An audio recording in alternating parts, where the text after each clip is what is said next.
Hi everybody, it's Wendy Harrington here from Tap This. I'm bringing you our first video virtual visit. And a virtual visit is where I attend an event and then distill the most important information that you need as a small business owner or marketer to be able to move forward in strategy, execution, some particularly valuable area. So hopefully saving you time, but still getting you the information you need. Today's visit is a result of my having attended the AMA, the American Marketing Association's signature event for January, where we met with 3 social media directors, one from NC State, one from UNC Chapel Hill, and one from Duke University. So I put this one into a PowerPoint format because there's just so much content. It seemed to make the most sense to go through item by item. If you decide that you'd rather read it, print it, and be able to go through at your leisure, replying it to your own strategy, it's also going to be included in a blog post at tapthis.group. So give me 1 second, I'll switch over to my computer. And here we go. Title of today's virtual visit is Crafting an Effective Social Media Presence. We attended the AMA breakfast, and like all of the virtual visits, we're going to be bringing you useful information from expert sources so that you can get the benefit of having attended events that you can't always fit into your schedule. Today's visit was the January 2020 AMA panel session featuring the directors of social media from NC State, Drew Sykes, from UNC Chapel Hill, Philip Jones, and from Duke University, Sonia Lickness. What we're covering here was really a wide range of content about social media and how to make it actionable. So to make it most relevant to all of you, I grouped it into some actionable buckets. Planning and ROI is going to be covered on pages 4 through 10, execution on pages 11 through 18, and platforms on 19 through 20. And then we'll do a little bit of a wrap-up. So just to make it easier as we go through the content, where a particular piece of information is attributed to a specific panelist, I put their first name in, and there's a few places where I added my notes in blue just to help provide a little bit of extra info. So obviously it's really important to keep some basics in mind, and they've did a great job of covering what those basics are. So the first one is really to set your overall business and communication strategy. That is, obviously key. Second only to knowing the audience you want to reach. Sometimes it may be more than one, and there's some different strategies for how to take care of that. Incorporate relevant trends. It'll be key to say relevant trends, and measure success, and monitor the ROI of your time, which was a great point that a lot of people don't cover. So setting your overall business and communication strategy. Sonia from Duke noted in particular how much easier strategy and execution are when they really have clear communications from the top. So as a small business owner or marketer, you're going to want to make sure that you have clarity on that. Exactly what the underlying messages are that need to get communicated this year about your brand, about your mission, about your benefits. What is it that you want your audience to take away consistently? It doesn't mean that every single post is going to include all of those messages, but if you were to look back over, let's say, a month or a quarter or your whole year, you want to make sure that these key messages are being communicated through your visuals and through your text. Tiny plug from me, just a little bit of a commercial. If you are fuzzy on this area, it is something I can help with. So just visit tapthis.group for details. Beep, end commercial. So the second thing, know the audience you want to reach. So first you want to be clear on defining who the people are that you're communicating with, what matters to them, and what platforms they're using. So this is part of your strategy. And it is certainly not just relevant for social media, but relevant for all of your marketing efforts and product development efforts even. Second is going to be intentions. Create an intention for how you and your audience connect on each one of these platforms. Not all platforms actually are there for the same reason. And shortly I'll be putting out a little summary of what the different platforms are actually useful for, why people are using them. But for your own audience, you can actually just watch those platforms and learn a lot that way. And then testing, regardless of your personal views about a platform, whether it's something that you use personally. Drew from NC State recognize the importance of checking to see if your audience is on a particular platform, and then does communicating with them there fit your business and your communication goals. And if it is, or you think that it may be, study who's using it and what's working, and then test it for yourself. Incorporating relevant trends is important. This is certainly something that we imagined would be pretty important to the university audience. This is where the college students are, and most of the other constituencies that are important to universities are. But trending topics, platforms execution is always useful. And also, I just want to make sure all of you remember that it is important to be a consumer of the content yourself so that you can understand what's trending among your audience. It also takes time. So when you're thinking about your platforms and thinking about where to be, you want to make sure that you're not only allowing time to create the content, but also to keep attuned to the content so that you're doing the best job of being on top of those trends and knowing what you can and can't include. Also, being on trend, the panelists mentioned, when it's not relevant or in line with your strategy or your audience is a bad idea.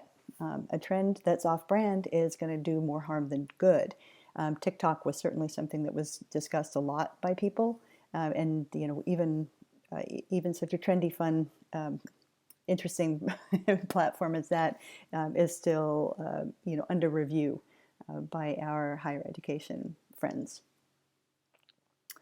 Measuring success was something that they all hit on very strongly, starting with what is it that you need to accomplish through your social media activity. Make sure that you have exactly how you're going to evaluate your success defined before you get started.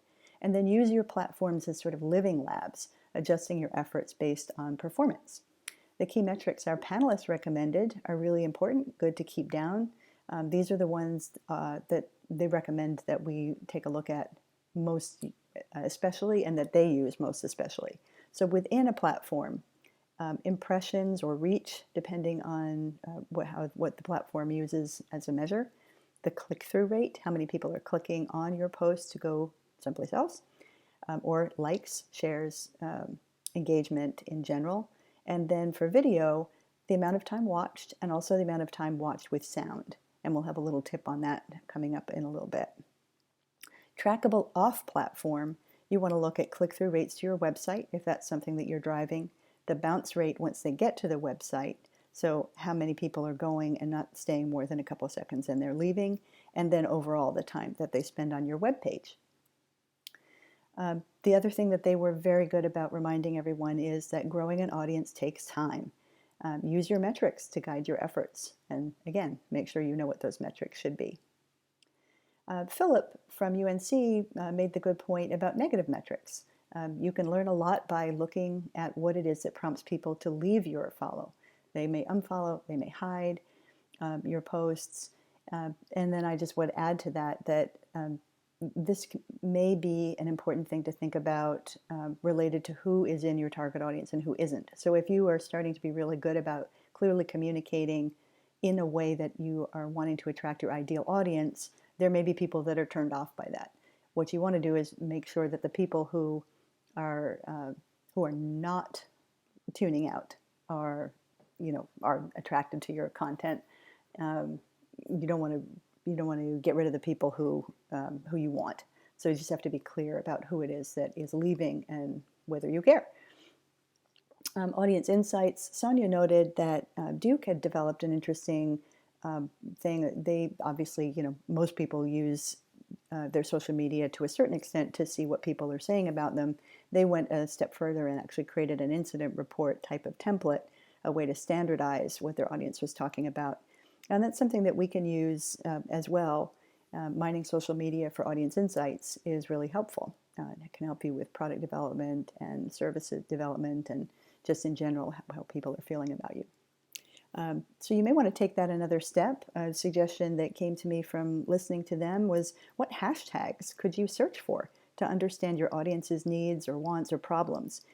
Are there competitive solutions that might spark your own innovation? So use hashtags to help search if you're not doing that already. And all panelists had the great tip While there are some wonderful resources out there for doing analytics, the platform's own analytics are really useful, and they are free. So make sure you're using those as well. Monitor the ROI of your time. This was a really big one, and something that has come up in a number of conversations with people lately. Social media, like any activity, does take time, and it takes time to do it well. And you should never be undervaluing your own time. So track how much you or the people who are doing your social media are investing in each platform and type of content. And take a look at the metrics and see whether you're getting out of it what you need to be. Not just what you might put in terms of cost for boosts or ads, but the actual time to develop something and, of course, to do research, as we mentioned before. And then track what you've been able to repurpose and how effective that was as well. As a small business, whether you're the owner or the manager, as I always like to say, you're wearing so many hats. It's just really critical that you avoid burnout by not wasting your time on places that aren't working for you. So execution was the second major content that we looked at. Obviously, all content is not created equal. Content creation takes time, as we said, and here are some things that they recommended to make the most of your time investment. Remember, it's a two-way street. Tailor your personality.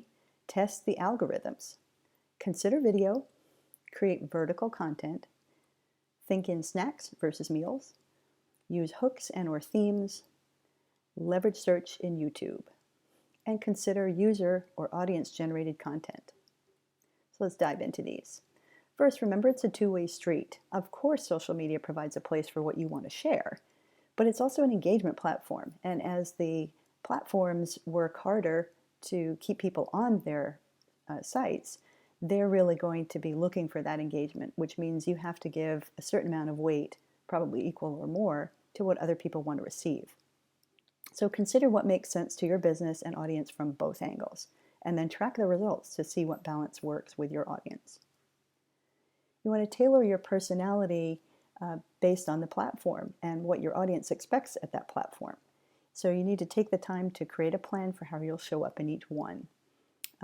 Sometimes people may think that if they are going to change their personality a little bit by their platform, so like they may be a little bit different on Instagram than they are on Facebook or in LinkedIn, it's a justifiable fear. You definitely don't want to be totally different.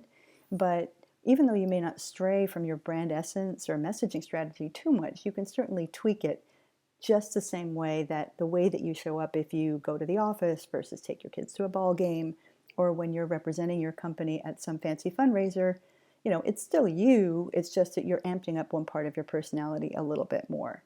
And then once you factor in what the audience is looking for, that could be very different. Then test the algorithms. Sonia spoke about that quite a bit. She mentioned that something that one of the people on her team has been testing and seems to be having some impact is taking a look at the alternating content that they know is going to be really getting a lot of clicks versus those that aren't. So you may want to do a little playing as well. See where there's something that you need to share that may or may not be very, it's not like cute kittens that get engaged with a whole lot, but still something you need to have. And that may, if you alternate these things in a way that fits your own results experience, you may find that that content gets shared a little bit more by the platforms themselves. Create vertical content. This is not vertical content as in a specific type of content. It's literally the orientation of your image. So priority is increasingly being placed on images and video that are designed to look best while your phone is straight up and down, not horizontal. And so Philip from UNC reminded us to aim to keep this in mind when creating posts, which I've been trying to do in my first few posts. He also talked about thinking in snacks versus meals, which was such a great image, I thought. So content developed for your website is typically a longer form interaction, at least when it's true content versus a quick selling message. That type of information is great and it works in certain places, but is probably not going to work exactly the same way within social media, which is all about snacks. So if you think of the content that you put out there in terms of snacks versus meals, that's a really good way to think about it. And it may mean that you have bigger pieces of content that you pull out into individual posts. Like, for instance, I may take some of this content from this whole recap and do individual posts, tweets, things like that over the next few weeks, just to keep this information in front of people so that they can act on it and it's easier to share. Use hooks and or themes. This was across the board, but Drew and Sonia spoke about it a little bit more in depth. This is a great way to both attract audiences and make your life a little easier, is to look for ways to group your content in some way. So silly social media holidays, events, fun themes that you create, things that are happening seasonally around us or in your business, or increasingly short and long form videos or articles that you can release as a series are all really helpful. They attract interested followers, of course, and then people want to follow them, just like they do a favorite TV show or something. It streamlines content creation calendars and efforts, and it also makes it easier to repurpose previously posted content, because every the end of the year you can go back and look at what was happening in a certain season, or many other different strategies that you can use there. So think about these types of hooks that you can come up with, and see, you don't have to have a ton of them, but even just 3 or 4 special things. This is one of the reasons that things like Monday Motivation hashtags and Throwback Thursday, things like that, it just makes it easier to encourage people to share around a concept and then also to find you later. Leverage videos more effectively. There were a couple of really good tips here that I thought that you'd want to keep in mind. One is add subtitles to your videos. Philip noted that this one change had led to an increased length of time that videos were watched with sound, oddly enough. He believes that that's because people's attention is caught because they can read that little bit of text that's on the video when it's starting to play through their feed, and then it encourages them to click through and then watch it and listen to it with sound too. And platforms do reward this with higher distribution. And then YouTube itself, if that's where you're posting, everybody reminds us the second largest search engine today is YouTube. So give some extra thought to titles, because if you're looking to be found by new people, people are searching by keyword, and you want to incorporate those keywords appropriately in your titles so that you get found too. Consider user or audience generated content. Obviously, universities have a big advantage, although they have some concerns too. You can't just kind of let students post whatever, just like you wouldn't let anybody post whatever to your social page. But there may be some other ways that you can leverage other people's content, whether it's incorporating media events or news from other people. Even if your business doesn't have a big staff, you could harness content that a few employees or even your customers do, or that you could ask them to generate. If you have any team members, you could consider opening a unique account for your business name team. Joe Schmo's hot dogs can share from a unique account. You could also create a unique hashtag for shares related to your business. And then let's say if you had a hashtag of, I don't know, fun at Friendlies or something like that, you could then do random drawings of prizes or badges or awards of some type for posts shared with that hashtag, just to encourage people to engage with you a little bit more. So there's some other ways that you can get involved there with user-generated content. And then finally, we have the platform tips. Essentially, their overarching recommendation, which I absolutely recommend, is to start narrow rather than broad. Yes, people are everywhere, but you don't need to be everywhere. Your best bet is to build connections on 1 or 2 platforms versus dabbling in a whole bunch of them. Because if you're everywhere in a watered down way, is going to water down your impact, and obviously that's not worth anybody's time.